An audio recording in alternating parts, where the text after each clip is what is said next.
अस्सलामु अलैकुम अज़ीज़ तलबा। आज का लेक्चर हमारा हिस्सा नज़म से होगा। हिस्सा नज़म से अल्लामा मोहम्मद इकबाल रहमतुल्लाह अलैह की नज़म पैवस्ता रह शजर से उम्मीद बहार रख। अज़ीज़ तलबा ज़रा गौर से सुनिएगा ये लेक्चर। तशरीह में मफ़हूम और मुश्किल अल्फाज के मायने अगर समझ आ जाते हैं तो तशरीह करना कोई आपके लिए मुश्किल नहीं रहेगा। अगर फिर भी कोई मसला रहता है तो अज़ीज़ तलबा आप हमें ग्रुप में क्वेश्चनिंग कर सकते हैं, सवाल कर सकते हैं। अल्लामा इकबाल आप शुरू से पढ़ते आ रहे हैं, जानते हैं कि अल्लामा मोहम्मद इकबाल रहमतुल्लाह अलैह सियालकोट में पैदा होते हैं। आपका ज़माना जो है ना 1877 से 1938 तक का है। आपने अपनी शायरी से मुसलमान बर सग़ीर के मुसलमानों को बेदार करने की कोशिश की, जो है ना आज़ाद जज्बा हुर्रियत पैदा करने की कोशिश की अपनी शायरी से। तो यहाँ पर जो है ना इस नज़म में जो है ना पैवस्ता रहे शजर से उम्मीद बहार रख, यहाँ पर इत्तफ़ाक़ और इत्तेहाद की बात कर रहे हैं कि अगर हम मुसलमान कौम में, अगर हम बर सग़ीर के मुसलमानों में इत्तफ़ाक़ पैदा हो जाए, इत्तेहाद हो जाए, अगर हम आपस में जुड़े रहें तो हम जो है ना आज़ादी का जो है ना सूरज तलू होता देख सकेंगे। तो इसलिए यहाँ पर पहले शेर को ज़रा देखते हैं कि डाली गई जो फसले ख़िज़ां में शजर से टूट, मुमकिन नहीं हरी हो सहाबे बहार से।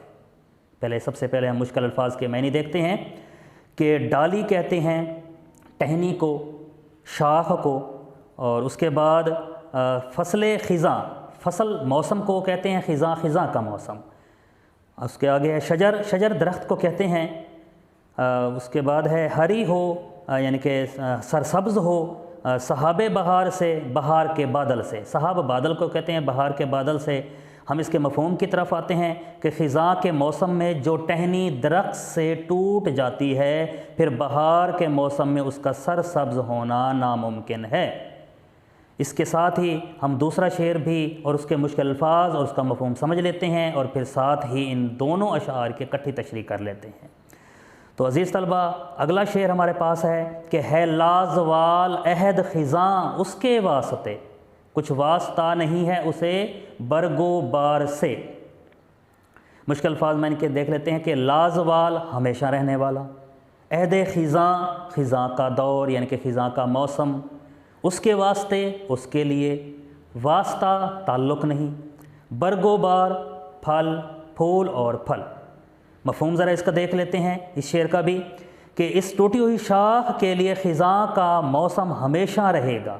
है लाज़वाल अहद ख़िज़ां उसके वास्ते, कुछ वास्ता नहीं है उसे बरगोबार से, और फूल और फल से भी उसका कोई ताल्लुक़ नहीं है, कुछ वास्ता नहीं है उसे बरगोबार से।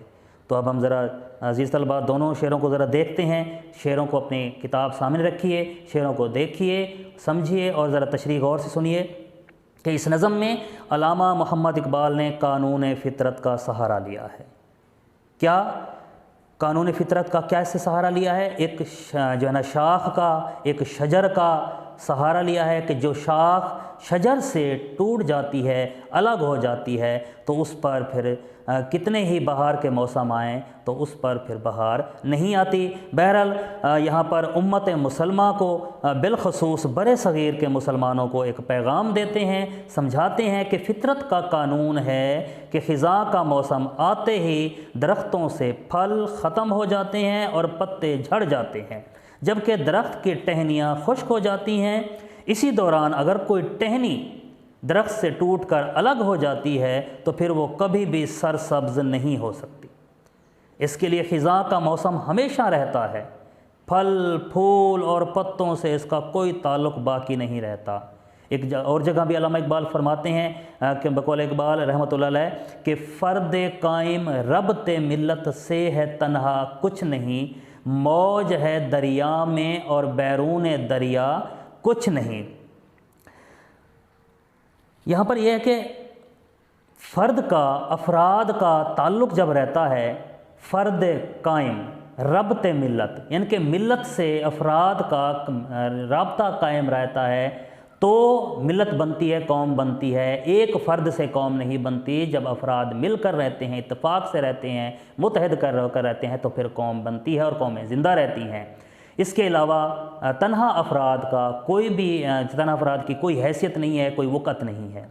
मौज भी इस तरह से दूसरे मिसरे में कहते हैं कि मौज है दरिया में और बैरून दरिया कुछ नहीं, क्योंकि मौज जब दरिया में बनती है तो दूसरी मौजों के साथ मिलकर तूफ़ान बर्पा कर सकती है, लेकिन अगर वही एक मौज अलग हो जाए उससे, यानी कि उस मौज को अलग कर लिया जाए, तो वो अलग मौज कभी भी तूफ़ान बर्पा नहीं कर सकती। इसी तरीके से हमारे पास अगले शेर हैं, अगले शेर ज़रा देखते हैं कि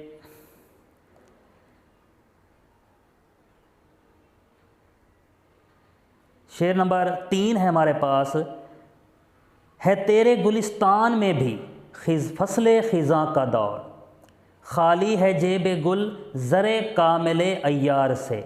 मुश्किल अल्फाज के मायने ज़रा देख लेते हैं। गुलिस्तान है तेरे गुलिस्तान, गुलिस्तान बाग को कहते हैं, फसले ख़िज़ां वही ख़िज़ां का मौसम, जेब गुल, जेब गुल फूलों की जेब, यानी कि फूलों को जो दामन होता है, जो फूल कटोरे बनाए होते हैं, उन्हें जेब गुल कहा गया है। ज़रे कामिल अयार कहा गया है, खालिस सोना फूल के ज़रदाने।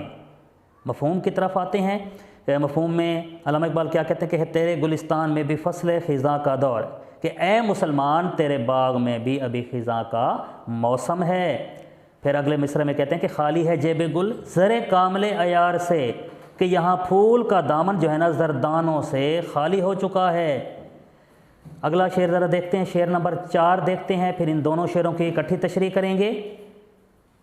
शेर नंबर 4 में शायर कहते हैं कि जो नगमाए ज़न थे खलवते और आक में तय्यूर, रुखसत हुए तेरे शजरे सायादार से। नगमा ज़न थे, गीत गाते थे, गाना गाना, खलवते और आक पत्तों में छुपकर, पत्तों में छुपकर मुराद तन्हाई में। तय्यूर कहते हैं परिंदों को, रुखसत हुए छोड़ गए, उड़ गए। शजरे सायादार से, सायादार दरख्तों से। मफ़हूम की तरफ आते हैं कि ए मुसलमान जो परिंदे पत्तों की तन्हाई में बैठकर गीत गाते थे, वो भी तेरे सायादार दरख्त से रुखसत हो चुके हैं। ज़रा तशरीह की तरफ आते हैं, दोनों शार की तशरीह गौर से देखिए ज़रा। दोनों शार को हमने मफ़हूम भी पढ़ा, मुश्किल अल्फाज के मैनी भी देखे। तो यहाँ पर शायर कहते हैं कि इकबाल ने अपनी इस नज़म से दूसरे नज़म में जो है दूसरे कई शोरों की तरह बड़े सग़ीर को एक ख़िज़ां रसीदा बाग कहा है, क्योंकि उस वक्त ख़िज़ां रसीदा बाग इसलिए कहा है कि उस वक्त मुसलमानों में जज्बा ईमानी, जज्बा हुर्रियत ख़त्म हो चुका था। तो उस वक्त ख़िज़ां का मौसम था, बहार के मौसम जा चुके थे, मुसलमानों की हुकूमत ख़त्म हो चुकी थी। वो कहते हैं कि ए मुसलमान तेरे इस बाग में भी ख़िज़ां का मौसम है, और तेरा दिल जो है ना खालिस सोने यानी कि ईमान से खाली हो चुका है। वतन की मोहब्बत ईमान का हिस्सा है, वतन की मोहब्बत ईमान का भी हिस्सा होती है। जबकि देखने में आता है कि बहुत सारे लोग इस मुश्किल वक्त में अपनी कौम और वतन को छोड़कर जा रहे थे। दूसरी जानिब वो हस्तियाँ भी थीं, वो कायदीन जो रातों की तन्हाई में उम्मत मुसलमान की सरबुलंदी के ख्वाब देखते हैं। रफ्ता रफ्ता वो भी इस दुनिया को छोड़कर खुदा के हुजूर जा रहे हैं। इनके कायदीन भी अल्लाह को प्यारे हो रहे थे। लोग जिनमें जज्बा ईमानी, जज्बा हुर्रियत ख़त्म हो चुका था, वो वतन छोड़कर जा रहे थे, कुछ दुनिया छोड़कर जा रहे थे। तो ऐसे हालात में कौम के हर फ़र्द का अपनी मिल्लत और कौम के साथ रहना बेहद ज़रूरी था। बकौल अल्लामा इकबाल क्या कहते हैं कि वही शेर बेटे कि फ़र्द कायम रब ते मिल्लत से है तन्हा कुछ नहीं, मौज है दरिया में और बैरून दरिया कुछ नहीं। तो इसलिए यहाँ पर शायर ने कहा है कि है तेरे गुलिस्तान में भी फसल ख़िज़ां का दौर, खाली है जेब गुल ज़रे कामिल अयार से।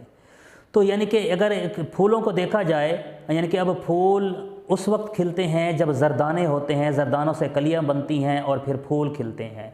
तो बहार का मौसम नहीं था बल्कि ख़िज़ां का मौसम था, और ख़िज़ां के मौसम में ज़रदाने नहीं बनते, दाने नहीं बनते, फिर कलियाँ कैसे बनेंगी और फूल कैसे आएंगे। तो इसलिए यानी कि यहाँ पर जज्बा हुर्रियत पैदा करने की इसलिए अल्लामा इकबाल कोशिश कर रहे हैं कि आज जो है ना आप लोग ऐसा करें कि अपने अंदर जज्बा हुर्रियत पैदा करें, और जो है ना फिर से बहार आ सकती है। फिर आगे जो है ना दूसरे शेर में क्या कहते हैं कि जो नगमा ज़न थे खलवत और आक में तय्यूर, रुखसत हुए तेरे शजरे सायादार से। इनके वो लोग जा चुके हैं جو ہے نا وہ لوگ یعنی کہ اس دنیا کو چھوڑ کر جا رہے ہیں، کچھ لوگ دنیا کو چھوڑ کر جا رہے ہیں، کچھ لوگ ملک چھوڑ کر جا رہے ہیں، کیونکہ ان میں جذبہ ختم ہو چکا ہے جو ملک چھوڑ کر جا رہے ہیں، اور جو دنیا چھوڑ کر جا رہے ہیں وہ تو ایک یعنی کہ دنیا آنے جانے یعنی کہ دنیا میں آنا اور جانا لگا رہے گا، لیکن جو مسلمان زندہ ہیں وہ تو اپنے اندر یہ جذبہ ایمانی جو ہے نا قائم رکھیں اور اپنی قوم کے ساتھ جڑے رہیں۔ یہاں پر اتفاق اور اتحاد کی بات کرتے ہوئے مسلمانوں کو، برصغیر کے مسلمانوں کو سمجھانے کی کوشش کی ہے۔ تو بیٹے امید ہے آپ کو یہ لیکچر میرا سمجھ آ گیا ہوگا، اور اگر کوئی پھر بھی مسئلہ ہے تو آپ ہم سے جو ہے نا سوال کر سکتے ہیں۔ اگلے لیکچر میں ہم پھر ملیں گے انشاءاللہ، تب تک کے لیے خدا حافظ۔